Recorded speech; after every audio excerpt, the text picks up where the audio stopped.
Hi, everybody. Welcome to PAX Chapter 26. Kid! Peter twisted around so sharply he nearly fell over. He'd been certain the guard station was empty. He'd watched for 10 full minutes to make sure before leaving his cover. A soldier came out from behind a truck. He lifted his rifle butt to the sign chained over the barricade. No entry. Peter straightened up as tall as he could on his crutches. It had been 2 days since he'd spoken to anyone. 2 days since the bus driver had said, "I don't know what you're really up to, son, but I doubt it's a good idea. You want, I can get you on a bus back tonight. No shame in that." And Peter had replied, "No thanks," because there would have been shame in turning back. And then the bus driver had said, "All right then, good luck," and let him out. Not a soul had spoken to him that night. The town was on the perimeter of the evacuated area, and the few people he passed cast their eyes down, picked up speed as if they couldn't afford to make contact with anyone who might need help. "Nothing extra here," their looks said. "All is already lost." This is a good place to stop and pause to answer your first question. Mood is the feeling the reader gets from reading the author's choice of words. What is the mood you're feeling when Peter passes through the evacuated town? What makes you feel this?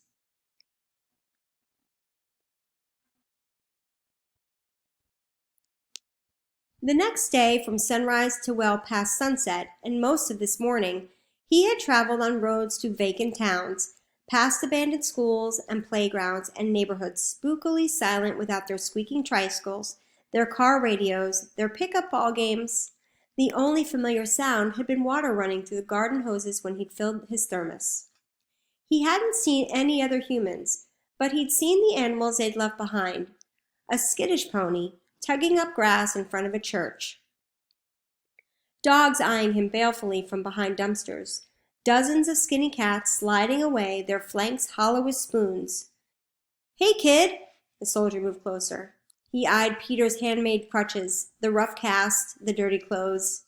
"We evacuated this area almost 2 weeks ago. Where you've been, you don't know that?" "I know that, but I left someone down here. I'm going to get him." "Take it easy. We checked the records. Everyone's out." "He's not a person." Peter jutted his chin, defying the soldier to argue that this mattered.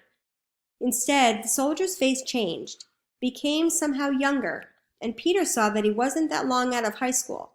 He slid his rifle back into its sling. "I have a dog, Henry." He didn't say anything else for a minute, just looked down the road, as if he were hoping this dog of his would suddenly appear. Then he turned back and sighed. "I don't think anyone's walking him. My sister said she'd do it, but she works. Want to see his picture?" This is a good time to pause and answer the next question. When Peter gets stopped by the soldier, he does not seem like he will let him through at first. What makes him change his mind?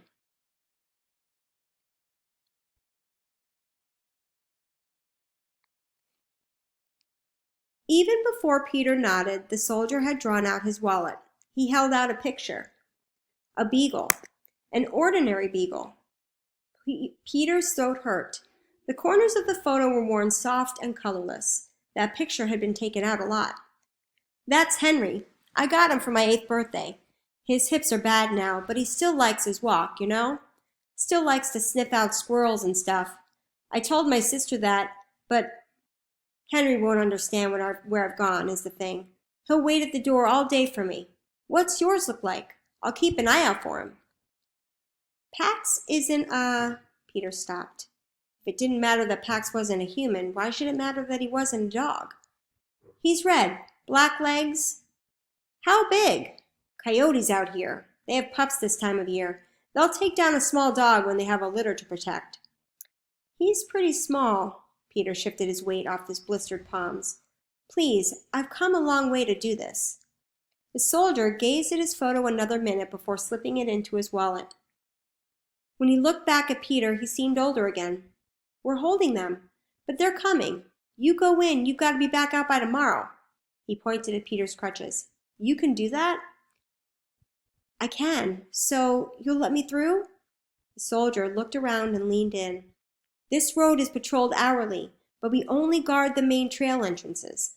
No one is stationed in the woods yet.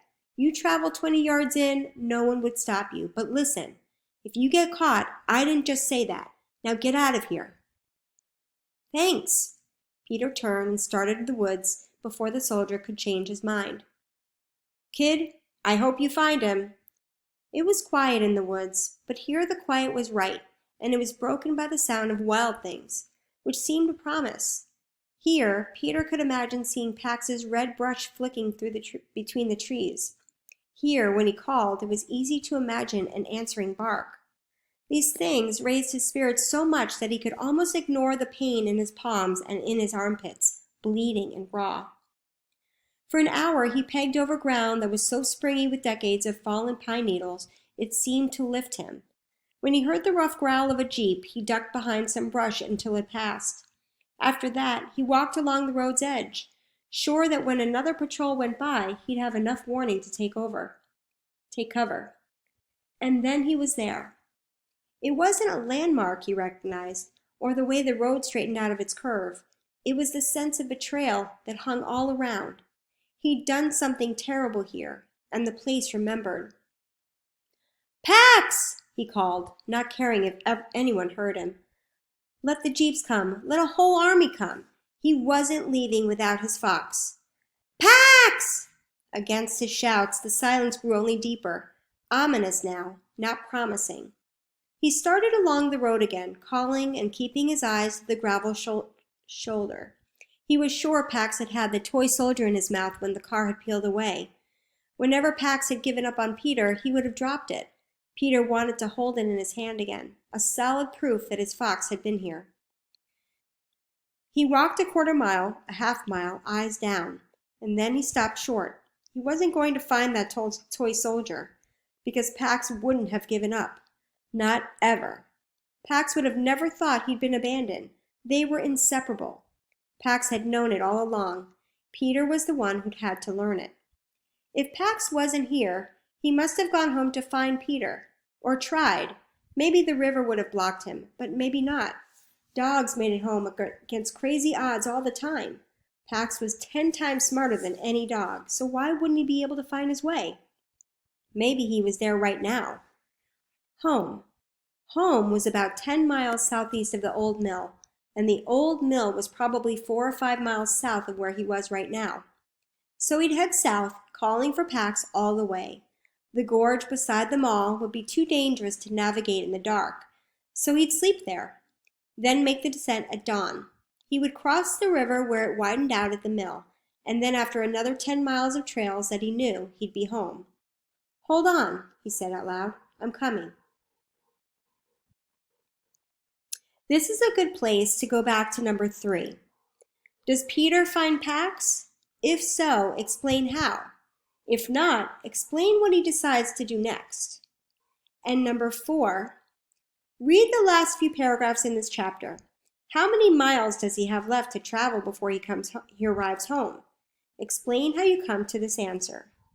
So number 3, I'm asking you this question to see if you've really read up to this point. Does Peter find Pax? And number 4, you'll have to go back several paragraphs from the end of the chapter to find the details that tell you how many miles he has left to travel before he arrives home. Remember, feel free to go back into the text, answer your questions clearly and completely, and then go back to edit your writing for capitalization, punctuation, and grammar. All right, everybody. Good luck, and email if you have any questions. Bye for now.